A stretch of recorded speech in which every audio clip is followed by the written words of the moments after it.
और बबलू कैसा है? ठीक हूँ साहब। 2 कटलीस बना। आज जो भी बोला ना तुमने मीडिया के सामने, भारत के 5वें राष्ट्रपति और उनकी फैमिली और जो कारगिल वार में लड़े और गैलेंट्री अवार्ड मिला, उनका भी नाम मिसिंग है। यहाँ तक के आसाम की एक्स सीएम का नाम तक एनआरसी में मिसिंग है।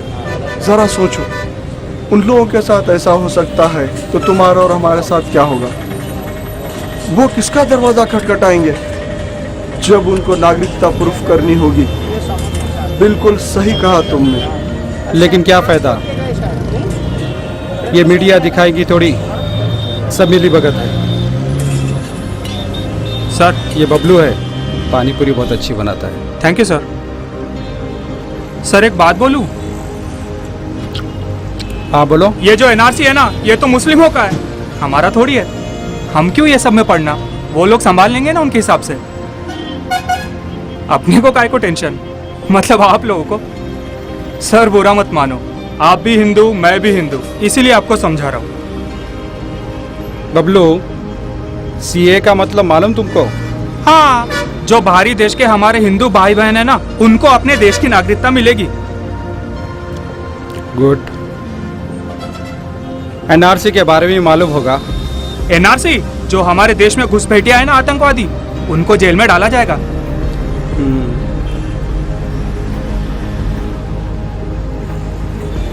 और एनपीआर? अरे वही तो नहीं पता सर। 2 दिन से अपने काम में इतना बिजी था कि मतलब न्यूज ही नहीं देख पाया। एक बात बताओ, ये देश किसका है? हमारा है सर। ये बिरला मंदिर, तिरुपति किसका है? हमारा है सर। चार मीनार किसका है? गंगा नदी और ताजमहल किसका है? अंबेडकर जी, गांधी जी, अब्दुल कलाम जी, ये सब किसके हैं? हाँ? हमारे देश के है सर। ये देश किसका है?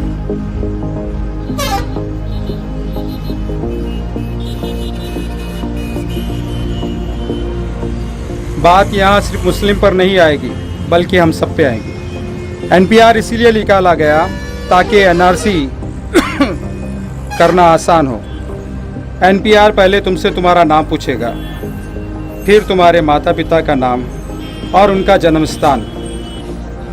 आपका पता, आपकी राष्ट्रता साबित करनी पड़ेगी।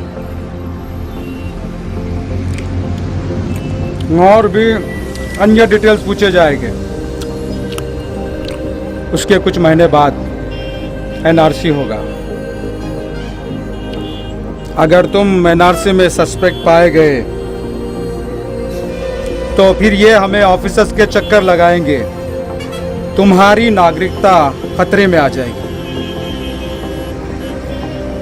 मतलब तुम देश के होकर देश के लोगों को लाकर इन्हें ही प्रूफ करना पड़ेगा कि तुम देश के नागरिक हो। और उसमें भी कोई जान पहचान वाले पड़ोसी जिसे आपकी बनती नहीं या दुश्मनी होगी, अगर उन्होंने आपकी शिकायत कर दी तो सरकार आपके खिलाफ एक्शन लेंगी और आप सस्पेक्ट पाए जाओगे। और अगर एनआरसी में फेल हो गए तो मुस्लिम्स को तो डिटेंशन कैंप में डाल दिया जाएगा। एससी एसटी दलित को देश में ही रखेंगे, मगर उनसे सारी सुविधाएं छीन ली जाएगी। ना ही उन्हें वोट करने का अधिकार होगा और ना ही उनको सिटीजनशिप मिलेगी। ना ढंग का जॉब, ना गवर्नमेंट स्कूल, ना हॉस्पिटल। बस ऐसे ही जी लो 2024 तक। मुस्लिम्स गायब, दलित गायब, एससी एसटी गायब, बचे अपर क्लास के लोग जो बीजेपी के सपोर्टर्स हैं, बस वही रहेंगे। ये उनका प्लान है। सर इसका मतलब हमारा लड़का भी एससी है, तो क्या ये भी? मुस्लिम खतरे में नहीं, बल्कि देश खतरे में। समझा? ठीक था, मगर अच्छा था। कितना हुआ? 30 रुपए सर। इसका मतलब हमारा देश खतरे में है। सर मैं भी आ रहा।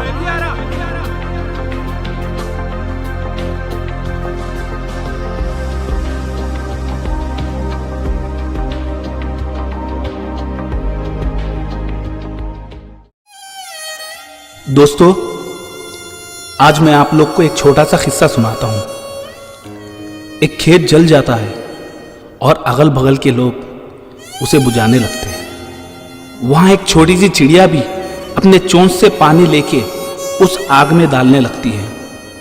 एक कौवा आकर उस पे हंसकर पूछता है, इतनी बड़ी आग और इतने सारे लोग बुझा रहे हैं, तेरे इतने बूंद से क्या होगा?